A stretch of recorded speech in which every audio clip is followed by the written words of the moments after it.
सुख और दुख जीवन में आते और जाते रहते हैं। सुख को तो हम खुशी खुशी स्वीकार कर लेते हैं, लेकिन दुख किसी को नहीं भाते। पर दुख को स्वीकार करना दुख से उबरने का पहला कदम है। उसे बस गतिशील समय का एक भाग समझिए और अच्छे दिन लौटाने के लिए काम कीजिए।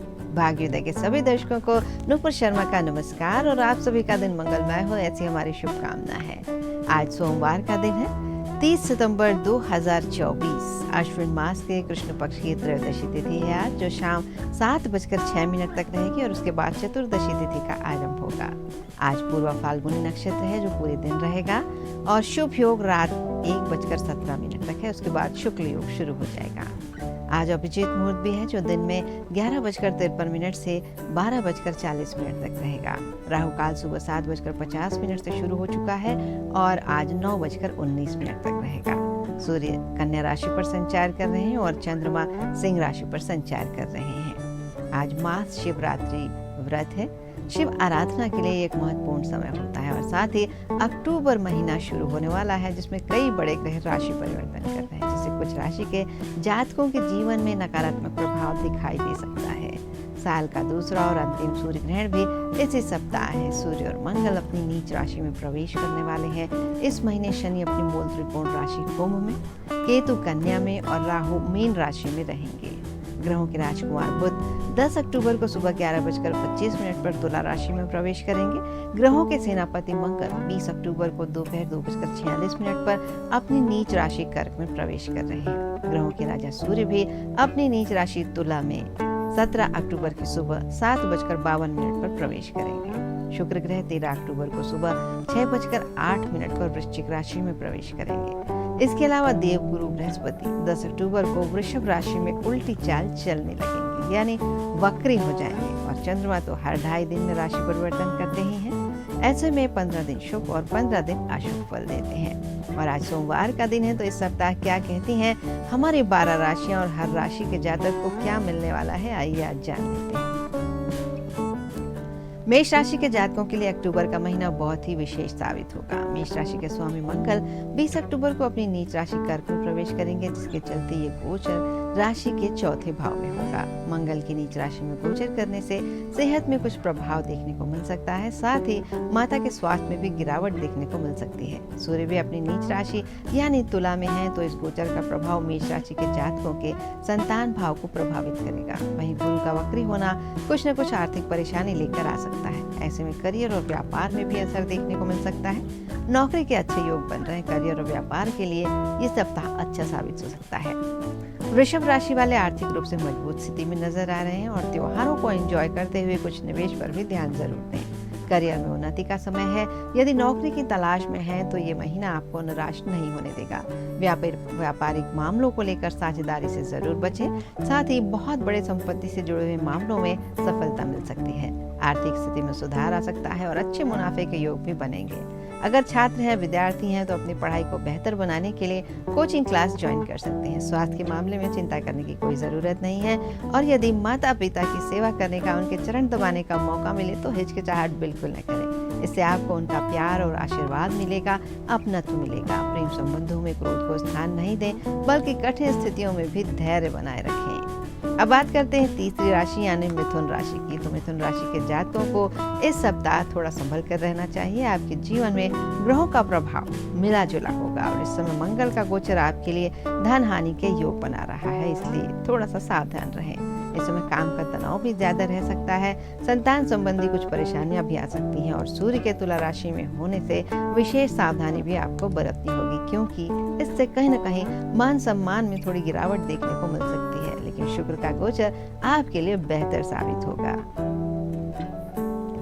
अक्टूबर के पहले सप्ताह में कर्क राशि के जातकों के लिए अपनी बचत और निवेश योजनाओं पर ध्यान देना जरूरी होगा। भले ही छोटे छोटे निवेश करें, लेकिन निवेश जरूर करें, क्योंकि ये भविष्य के लिए फायदेमंद साबित होंगे। ऑफिस में काम का दबाव बढ़ सकता है, लेकिन जिम्मेदारियों को सफलतापूर्वक आप निभा लेंगे।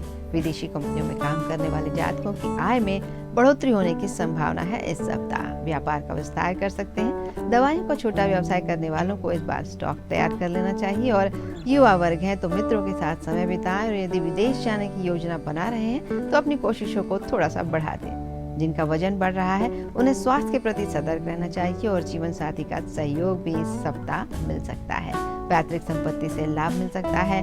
बड़े ऑफर देखकर अनावश्यक खरीदारी से जरूर बचें। छोटे भाई बहनों का पर्याप्त समय मिलेगा और आप भी उन्हें समय दें। 5वीं राशि है सिंह राशि। सिंह राशि के जातकों के लिए अक्टूबर का पहला सप्ताह बहुत अच्छा रहने वाला है। धन लाभ के अवसरों में वृद्धि देखने को मिलेगी, लेकिन आपके सामने कुछ छोटी मोटी समस्याएं आ सकती हैं। नौकरी पेशा जातकों को नई नौकरी के अच्छे अवसर मिल सकते हैं और कार्य क्षेत्र में कोई बड़ी उपलब्धि आपके हिस्से में आ सकती है और आपके लिए ये समय कार्य कुशलता और मेहनत से सम्मान प्राप्ति का समय होगा।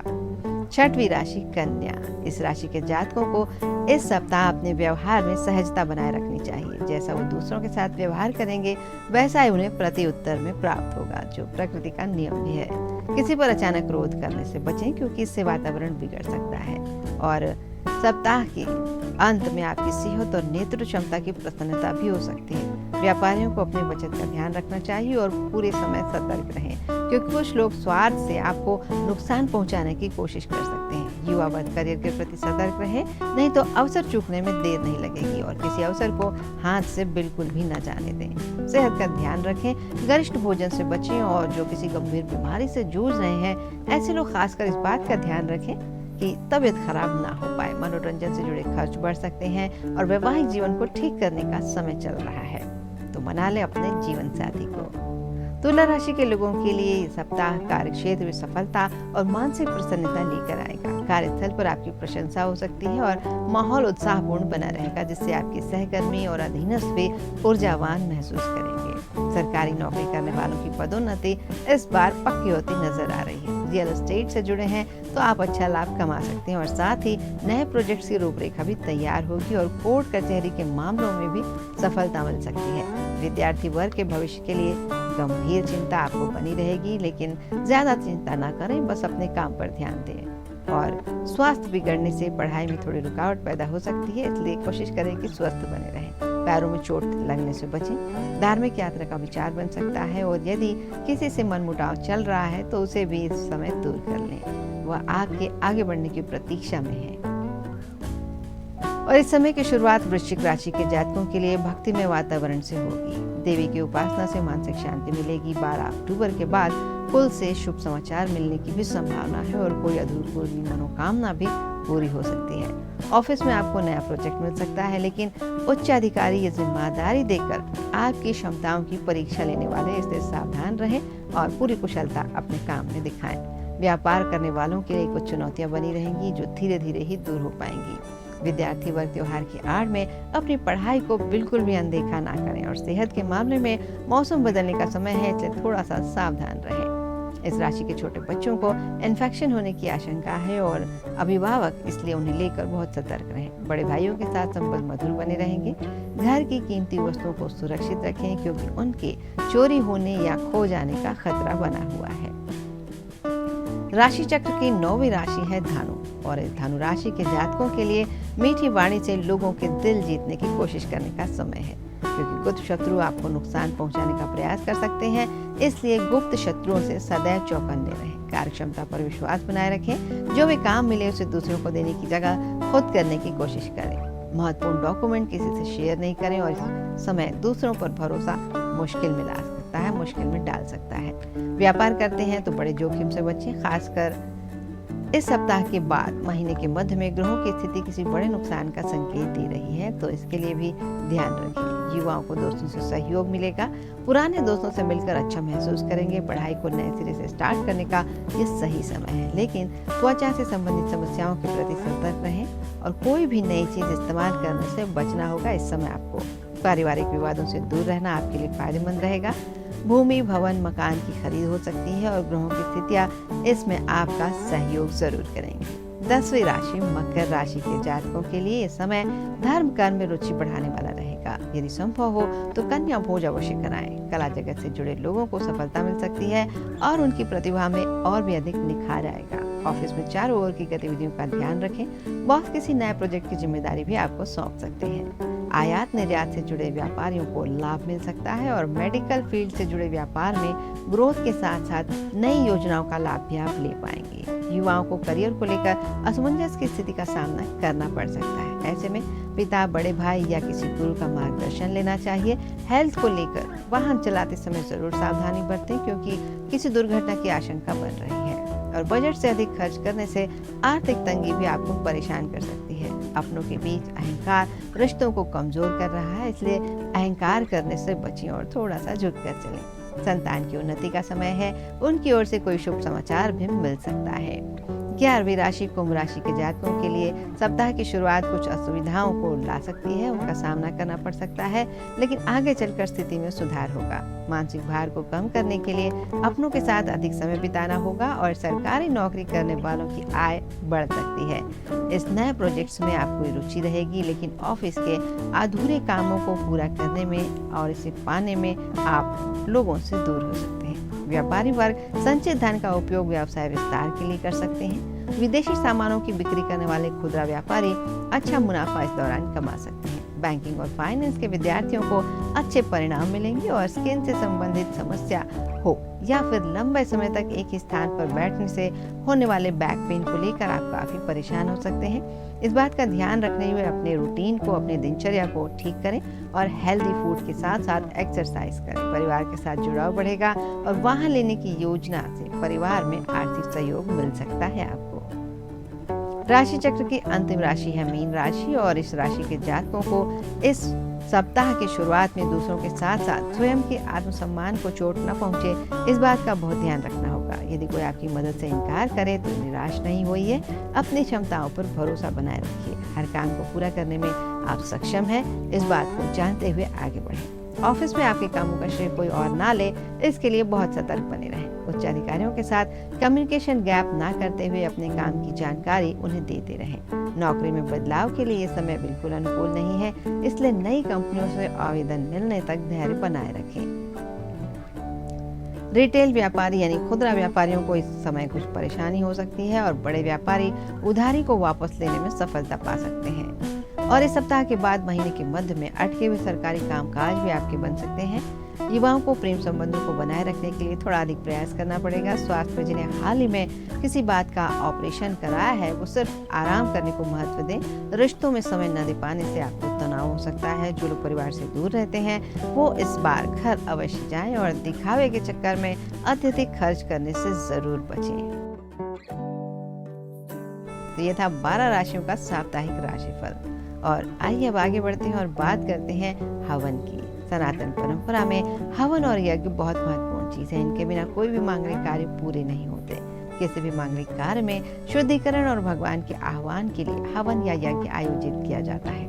हवन में प्रज्वलित की जाने वाली अग्नि मनुष्य के जीवन में विशेष महत्व रखती है और पंचतत्वों में से एक मानी जाती है। इसीलिए इन्हें देवता के रूप में पूजा जाता है और ये हमारी कोई भी चीज भगवान तक पहुंचाने का एक माध्यम होते हैं, साक्षी होते हैं।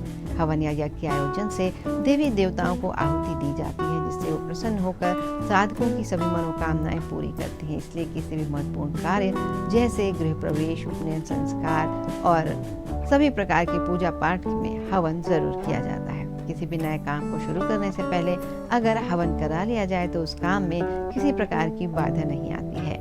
वातावरण को शुद्ध करने में भी हवन की बहुत बड़ी भूमिका है। इससे हमारे चारों ओर पवित्रता बनी रहती है, पॉजिटिविटी बनी रहती है और नेगेटिव एनर्जी नष्ट होती रहती है। हवन के धुएं से प्राण में संजीवनी शक्ति का संचार होता है। हवन के माध्यम से बीमारियों से छुटकारा पाने का जिक्र ऋग्वेद में भी है। ग्रह दोष से पीड़ित जातकों को भी ग्रह शांति के लिए हवन कराने की अक्सर सलाह दी जाती है। हवन ईश्वर से जुड़ने का एक सीधा माध्यम है। पवित्र अग्नि को एक संदेश वाहक मानकर हम अपनी प्रार्थना और अपने प्रसाद को उच्च लोकों तक पहुंचाते हैं। ये संबंध आध्यात्मिकता की भावना को बढ़ावा देता है, जिससे व्यक्तियों को अपने जीवन में अर्थ और उद्देश्य खोजने में मदद मिलती है। इच्छा पूर्ति के साधन के अलावा हवन करने के कई लाभ हैं। मन और आत्मा की शुद्धि इससे होती है। शारीरिक और आध्यात्मिक दोनों तरह से एक शक्तिशाली शुद्धिकरण एजेंट का काम करता है हवन या फिर यज्ञ करना। अनुष्ठान के दौरान उत्पन्न धुआं वातावरण के साथ साथ हमारे मन को भी पवित्र बनाता है और मंत्रों का जाप मानसिक स्पष्टता में योगदान देता है। ये शुद्धिकरण की प्रक्रिया नकारात्मक ऊर्जाओं को दूर करती है, जिससे स्वास्थ्य और शांति की भावना को बढ़ावा मिलता है। हवन के दौरान मंत्रों के लयबद्ध जाप से ध्यान की स्थिति पैदा हो जाती है, जिससे विश्राम को बढ़ावा मिलता है, तनाव का स्तर कम होता है।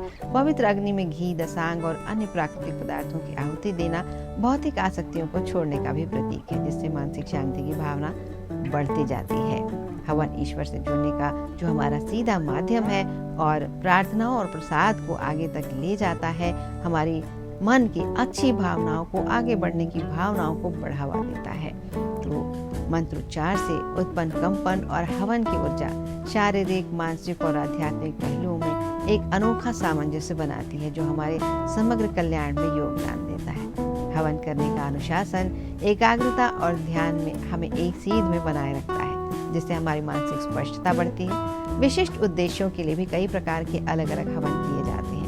स्वास्थ्य समस्या, धन की समस्या, जीवन के विभिन्न पहलुओं में आशीर्वाद स्वरूप विभिन्न आकांक्षाओं की पूर्ति करता है हवन। और हवन सामग्री पर्यावरण अनुकूल और उसे शुद्ध करने वाली होती है, जो पारिस्थितिक चेतना को भी बढ़ावा देती है। लेकिन हवन करने के कुछ नियम होते हैं।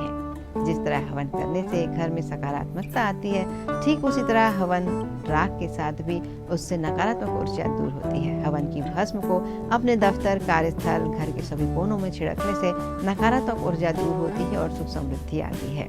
नजर दोष दूर करने या बुरी नजर उतारने के लिए भी हवन की राख सबसे सरल और अचूक उपाय माना जाता है। घर के किसी सदस्य या फिर बच्चे को बुरी नजर लग गई है तो हवन की राख का तिलक लगा दें, इससे नजर दोष दूर हो जाता है। पैसों की तंगी दूर करना चाहते हैं, आर्थिक तंगी से परेशान हैं, तो भी हवन की भस्म आपके काम आ सकती है। एक लाल रंग का कपड़ा लेकर इसमें थोड़ी सी हवन की भस्म रखकर बांध लें और इस कपड़े को तिजोरी में या फिर जिस स्थान पर आप धन रखते हैं वहां पर रख दें। ऐसा करने से धन लाभ होता है और जल्द ही पैसों से जुड़ी समस्याओं से मुक्ति मिलती है। इसके अलावा कई बार रात को सोते समय, कहीं चलते समय, जाते समय मन में भय होता है, डरावने सपने आते हैं और कुछ लोगों को हमेशा ही किसी अदृश्य शक्ति का भय सताता रहता है। यदि ऐसा कुछ है तो प्रतिदिन हवन की भस्म का तिलक माथे पर लगाएं। ऐसा करने से ये भय दूर हो जाता है। शादी विवाह के समय अगर किसी कारण से इसमें देरी हो रही है, बार बार रिश्ता टूट रहा है या विवाह टूट रहा है, तो इसके लिए एक कलश में जल भरें और इसमें थोड़ी सी हवन की भस्म मिला दें। इस जल को पीपल के वृक्ष में चढ़ाएं और इस उपाय को लगातार 11 गुरुवार तक करते रहें। ऐसा करने से जल्दी विवाह के योग बनने लगते हैं और रिश्ता जुड़ने लगता है। कई बार जब हम किसी धार्मिक स्थल पर जाते हैं तो वहाँ भी हमें भभूत के रूप में हवन की राख दी जाती है और इसे खाने का भी कहा जाता है। इसे आप अपने साथ रख सकते हैं, घर में लाकर रख सकते हैं और जब भी किसी खास काम के लिए घर से निकलें या आपको ऊर्जा की कमी महसूस हो या आप पॉजिटिव बनना चाहें तो इसे आप अपने माथे पर, गले पर, कानों के पीछे, कंधे पर, इन स्थानों पर या फिर नाभि में लगा सकते हैं। और जब हम हवन करते हैं तो धार्मिक मान्यताओं के अनुसार कम से कम 108 आहुतियाँ हवन में देनी चाहिए। हवन की लकड़ी बिना छाल की या बिना कीड़े लगी हुई हो तो सबसे श्रेष्ठ होता है और हवन में एक अंगूठे से अधिक मोटी समिधा का प्रयोग नहीं करना चाहिए। हवन की समिधा 10 आंगुल लंबे होनी चाहिए, इससे कम या ज्यादा नहीं। हवन में अग्नि प्रज्वलित होने के बाद ही आहुति देना चाहिए। जब तक अग्नि प्रज्वलित ना हो तब तक आहुति देना शुरू न करें। और अग्नि को प्रज्वलित करने के लिए पंखे का प्रयोग नहीं करना चाहिए। यदि अग्नि नहीं जल पा रही है तो उसमें घी डालें, तेल डालें, गुड़ जैसी सामग्री डालें। हवन के बाद आसन के नीचे की धरती को प्रणाम कर आंखों पर लगाना चाहिए। हवन में काले तिल का प्रयोग करना चाहिए, न कि सफेद तिल का। अक्षत देवताओं को 3 बार चढ़ाना चाहिए और पितरों को 1 बार। और किसी भी अक्षत को धोकर ही उपयोग में लाएं तो ज्यादा उचित होता है। और अगर घी का दीपक जलाया हुआ है तो अपने बाईं ओर रखें और देवताओं के दाहिनी ओर से होना चाहिए। दीपक को सीधे धरती पर ना रखें, इसके नीचे थोड़े से अक्षर डाल लें या कोई रंगोली बना लें, उसके ऊपर दीपक को रखें। हवन करने के लिए घर के अग्निकोण यानी दक्षिण पूर्व दिशा को सबसे अच्छा माना जाता है और जहाँ आप पूजा कर रहे हैं वहाँ पर भी आप देख लें कि हवन करने के लिए आग्नेय दिशा किस ओर है। ये घर का वो हिस्सा होता है जहाँ दक्षिण और पूर्व दिशाएं मिलती हैं और वहाँ हवन करने वाले व्यक्ति का मुख दक्षिण पूर्व की ओर हो तो सबसे श्रेष्ठ होता है। अनिष्ट को टालने के लिए यज्ञ धर्म ग्रंथों में अग्नि का मुख माना गया है। इसमें से जो कुछ खिलाया जाता है या आहुति दी जाती है वास्तव में वो ब्रह्म भोज कहलाता है। यज्ञ के मुख में आहुति डालना परमात्मा को भोजन कराना है और निसंदेह यज्ञ में देवताओं की आवभगत की जाती है। हम उसका आह्वान करते हैं, उन्हें भोजन कराते हैं, मंत्र जाप से संतुष्ट करने की कोशिश करते हैं और अग्नि को साक्षी मानकर हम ये काम करते हैं। यज्ञ एक महत्वपूर्ण विज्ञान भी है। इसमें जिन वृक्षों की संविधाएं उपयोग में लाई जाती हैं उनमें विशेष प्रकार के गुण होते हैं और किस प्रयोग के लिए किस प्रकार की सामग्री डाली जाती है इसका भी एक बहुत विस्तृत विज्ञान है। हवन में डाली जाने वाली वस्तुओं के सम्मिश्रण से एक विशेष प्रकार का गुण तैयार होता है, वातावरण बनता है और उससे विशेष प्रकार का धुआं निकलता है जो जलने पर वायुमंडल में भी अपना खास प्रभाव पैदा करता है। वेद मंत्रों के उच्चारण और उनकी शक्ति से उस प्रभाव में और अधिक वृद्धि होती है और जो व्यक्ति यज्ञ में शामिल होते हैं उन पर और आसपास के वायुमंडल पर उसका खास प्रभाव पड़ता है। और हवन यज्ञ का ही एक छोटा रूप है। जब भी किसी पूजा या जप आदि के बाद अग्नि में दी जाने वाली आहुति की प्रक्रिया की जाती है तो उसे हम हवन कहते हैं और यज्ञ किसी खास उद्देश्य से देवता विशेष को दी जाने वाली आहुति होती है। इसमें देवता आहुति, वेद मंत्र, ऋत्विक, दक्षिणा अनिवार्य रूप से किए जाते हैं और हिंदू धर्म में ये शुद्धिकरण का भी एक कर्मकांड है। कुंड में अग्नि के माध्यम से देवताओं के निकट हवि यानी भोजन पहुंचाने की ये एक प्रक्रिया है और एक कुंडी से लेकर 1000 कुंडी तक कई प्रकार के यज्ञ और हवन हम करते हैं। हवि, हव्य या हविष वो पदार्थ है जिसकी अग्नि में आहुति दी जाती है। हवन कुंड में अग्नि प्रज्वलित करने के बाद इस पवित्र अग्नि में फल, शहद, घी, लकड़ी, जौ, तिल, अक्षत, गुड़ जैसे अनेक पदार्थों की आहुति प्रमुख होती है। ऐसा माना जाता है कि आसपास अगर किसी बुरी आत्मा का प्रभाव है तो हवन की प्रक्रिया से उससे भी मुक्ति मिल जाती है। शुभ कामना के लिए, स्वास्थ्य और समृद्धि के लिए भी हम हवन करते हैं और यदि आप कोई व्रत रखते हैं तो उसका समापन भी हवन से किया जाता है। इसके दौरान मंत्रों का उच्चारण करने के बाद अंत में हम स्वाहा बोलकर अग्नि में आहुति देते हैं। तो ये स्वाहा क्या होता है? दरअसल स्वाहा का अर्थ है सही रीति से पहुंचाना। अंत में हम ये कहते हैं स्वाहा यानी हमारा जो मंत्र है, हमारी जो भावना है सही रीति से देवों तक पहुंचे, ईश्वर तक पहुंचे। हवन और यज्ञ के समय जब हम हविष्य अग्नि में डालते हैं तो स्वाहा इसीलिए बोला जाता है कि देव उसे ग्रहण करें। अगर हवन में स्वाहा ना बोला जाए तो ऐसा माना जाता है कि देवतागण हवन सामग्री और भोजन ग्रहण नहीं करते हैं। यज्ञ प्रयोजन तभी पूरा होता है जब आह्वान किए गए देवता को उनका पसंदीदा भोग पहुंचा दिया जाए। और हवन करते समय स्वाहा बोलने को लेकर कई कथाएं भी हैं। स्वाहा प्रकृति की एक कला थी जिन्हें भगवान श्री कृष्ण ने स्वयं वरदान दिया था कि केवल उन्हीं के माध्यम से देवता हविष्य को ग्रहण कर पाएंगे। इसलिए हवन के दौरान स्वाहा जरूर बोला जाता है। और अग्निदेव का विवाह राजा दक्ष की पुत्री स्वाहा से हुआ था। इसलिए जब भी अग्नि में कोई सामग्री डाली जाती है तो पहले स्वाहा बोलकर अग्निदेव की पत्नी का स्मरण करते हैं, क्योंकि स्वाहा के बिना अग्निदेव कोई भी सामग्री स्वीकार नहीं करते हैं। हविष्य या किसी भी अन्न पर सबसे पहला अधिकार अग्नि का होता है। यदि ग्रहों की शांति के लिए हवन किया जा रहा है तो उसके अनुसार भी अलग अलग संविधा यानी लकड़ी का इस्तेमाल आहुति देने में किया जाता है। ज्योतिषशास्त्र के अनुसार सूर्य ग्रह की शांति के लिए हवन कर रहे हैं तो मदार की लकड़ी, चंद्र ग्रह के लिए पलाश की लकड़ी, मंगल के लिए खैर की लकड़ी, बुध ग्रह की मजबूती के लिए चिड़चिड़ा की लकड़ी, बृहस्पति ग्रह के लिए पीपल की लकड़ी और शुक्र ग्रह के लिए गूलर की लकड़ी का उपयोग किया जाता है। शनि ग्रह के लिए शमी की लकड़ी, राहु के लिए दूर्वा और केतु के लिए कुश की संविधा का हवन में इस्तेमाल किया जाता है। यदि किसी विशेष इच्छा पूर्ति के लिए हवन किया जा रहा है तो उसके अनुसार ही वस्तुओं से आहुति दी जाती है। ऐसा करने से सुख, समृद्धि और आरोग्य की कामना पूर्ति के लिए हवन की अग्नि में घी, फूल, शहद, तिल, लकड़ी और जौ की आहुति देना शुभ माना जाता है। अगर हवन में कपूर जलाते हैं तो कफ, मांसपेशियों में खिंचाव, गर्दन में दर्द और आर्थराइटिस जैसी बीमारियों में आराम मिलता है। और आयुर्वेद में कपूर के तेल का प्रयोग भी बहुत लाभकारी बताया गया है। और आपने देखा कि किस तरह से किस चीज़ के इस्तेमाल से हमारी किन किन समस्याओं का समाधान हो सकता है। तो इस बात के साथ ही आप कीजिए कल का इंतजार और आज के भाग्योदय से नूपुर शर्मा को यह अनुमति दीजिए। आप सभी को नमस्कार और एक मंगलमय दिन की शुभकामनाएं। आपका दिन अच्छा हो, आपका सप्ताह अच्छा हो, आप प्रसन्न रहें और खुश खुश अपना काम करें।